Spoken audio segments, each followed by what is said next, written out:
Tignan niyo po ito mga kababayan, no? 1 AM na po ngayon.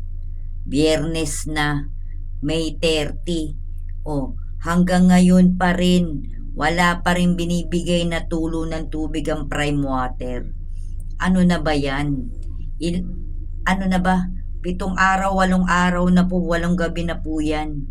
O, hanggang ngayon, maski nagkaroon na ng agreement, 10 PM dapat may tulo na.